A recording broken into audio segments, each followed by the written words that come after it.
हमने आके पूरी व्यवस्था बनाई, सिस्टम खड़ा किया। ये बीमारी, ये संक्रमण इंदौर जैसे शहरों में फरवरी के और मार्च के महीने में ही फैल चुका था, लेकिन तब आवश्यक सिस्टम नहीं था, व्यवस्थाएं नहीं थी। हमने टेस्टिंग की क्षमता को बढ़ाया। जहां एक लैब पहले काम कर रही थी, आज हमारी 9 लैब काम कर रही है, और लगातार लैब की क्षमता हम बढ़ाते जा रहे हैं, लैब की संख्या भी हम बढ़ा रहे हैं।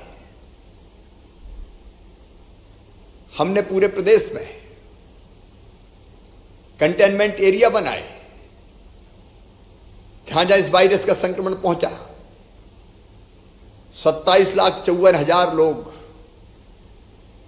इस कंटेनमेंट एरिया में पूरे प्रदेश में निवास करते हैं।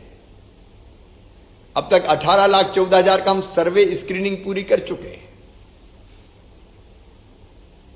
हमने स्क्रीनिंग की, हमने तेजी से सैंपल लिए और सैंपल टेस्ट के लिए भेजे।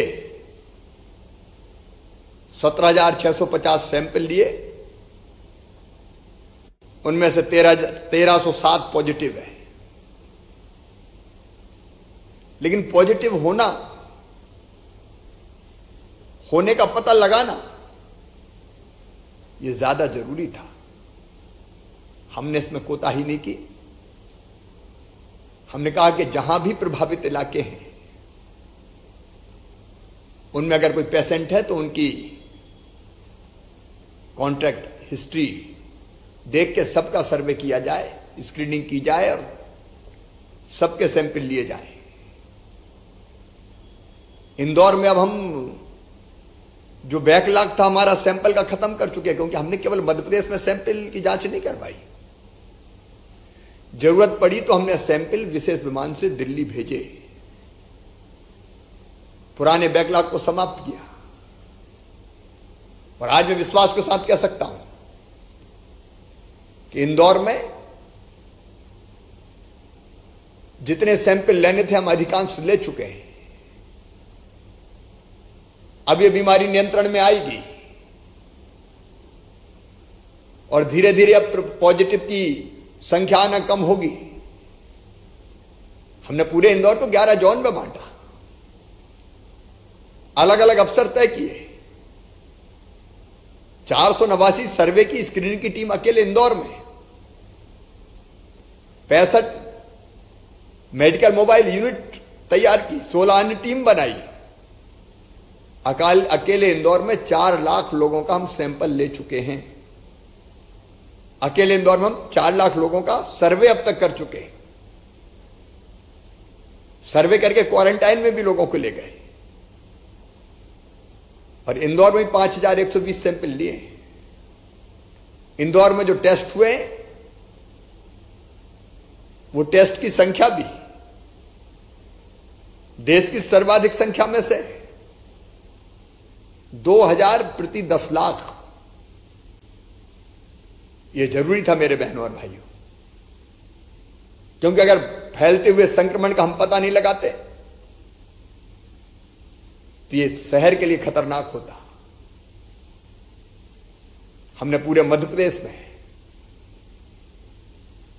पीपीई किट्स की व्यवस्था, N95 मास्क की व्यवस्था, हाइड्रोक्सीक्लोरोक्विन की व्यवस्था, ऑक्सीजन सिलेंडर 2776,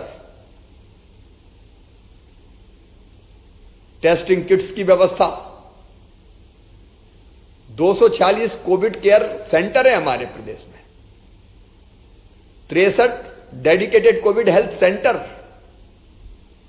और डेडिकेटेड कोविड हॉस्पिटल हमारे यहां 25, आइसोलेशन बेड 29,975, डेडिकेटेड अस्पताल हेल्थ सेंटर में आइसोलेशन बेड्स की उपलब्धता 29,355, आईसीयू बेड डेडिकेटेड अस्पताल में 840, वेंटिलेटर 993, डेडिकेटेड अस्पताल में ही जो वेंटिलेटर की संख्या है 690। व्यवस्थाओं में हमने कोई कसर नहीं छोड़ी।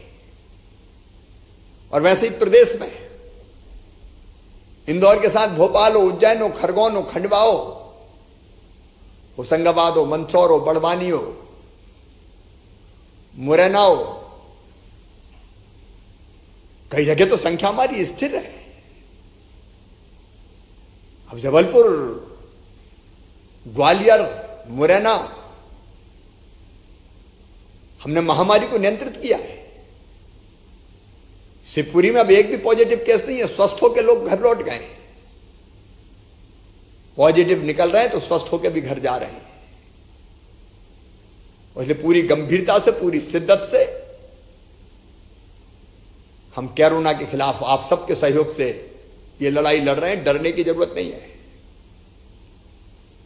लड़ना है और जीतना है। कोरोना ऐसी महामारी नहीं है कि जिसमें जान चली जाए अगर समय पे पता चल जाए तो। इसलिए जरूरी है कि अगर लक्षण है तो तत्काल इलाज के लिए हम पहुंच जाएं। और इसलिए अब इस मामले में पूरे इंदौर का सहयोग मिल रहा है। इंदौर में जनसेवी लगे हुए हैं, स्वयंसेवी संस्थाएं डटी हुई है मैदान में। सरकारी अमला भी मेहनत से काम कर रहा है। भोपाल सहित अन्य शहरों में भी हम जनता के साथ मिलकर इस लड़ाई को लड़ रहे हैं। मैं यही निवेदन करता हूं, कोरोना से डरने की नहीं, लड़ने की जरूरत है। इसलिए लॉकडाउन का पालन करें, कंटेनमेंट एरिया से कोई बाहर ना निकले, आवश्यक वस्तुओं की आपूर्ति सुनिश्चित किए। कोई मध्य प्रदेश में भूखा नहीं सोएगा, ये इंतजाम किए। मध्य प्रदेश के बाहर जो हमारे मजदूर हैं उनकी हम चिंता कर रहे हैं। अलग अलग प्रदेशों के लिए अलग अलग अवसर हमने तय किए हैं, कैसे उन मजदूरों की वहां बाहर बेहतर व्यवस्था हो जाए। इस प्रयास में भी हम निरंतर लगे हुए हैं। और कोरोना के साथ हम बाकी कामों पर भी ध्यान दे रहे हैं। मध्य प्रदेश में इस संकट की स्थिति में भी सरकारी खरीद को हमने प्रभावित नहीं होने दिया। 15 तारीख से लगभग 4400 खरीदी केंद्रों पर हमने गेहूं का उपार्जन शुरू किया है। सरसों, चना, मसूर भी खरीदी जाएगी। किसान भाई चिंता ना करें, आपकी पूरी उपज खरीदेंगे। मजदूरों की भी पूरी चिंता करेंगे। इसलिए राशन से लेकर बाकी सारी व्यवस्थाएं हमने की है। कोरोना की लड़ाई में सहयोग देने के लिए हमने जिला पंचायत, जनपद पंचायत के अध्यक्षों का, सदस्यों का कार्यकाल भी बढ़ाया है ताकि संकट के समय उनको भी काम में लगा सके। हमने एक फैसला और किया है। हमारे कोरोना योद्धा लड़ रहे हैं, विशेषकर स्वास्थ्यकर्मी। कोरोना पॉजिटिव मरीज है, उनकी सेवा शुश्रूषा में लगे हुए हैं। वो उनके क्लोज कांटेक्ट में रहते हैं। इसलिए हमने तय किया है कि ऐसे सभी स्वास्थ्य कर्मियों को 10,000 रुपए सेवा राशि के रूप में हर माह दिए जाएंगे। स्वास्थ्य विभाग के हमारे सभी ऐसे साथी जो उनके बीच रहकर उनकी सेवा कर रहे हैं। और इसके साथ अगर कोई उनके बीच किसी भी विभाग का कर्मचारी काम करते करते भी संक्रमित हो जाता है तो हमने 10,000 रुपए की सेवा राशि उनको भी देने का फैसला किया है। कोरोना की इस लड़ाई में कोरोना योद्धाओं ने जिस समर्पण से काम किया, मैं उनको प्रणाम करता हूं। और आप सबसे भी ये कहता हूं, डरने की जरूरत नहीं है। हम लड़ेंगे और हम जीतेंगे। धन्यवाद।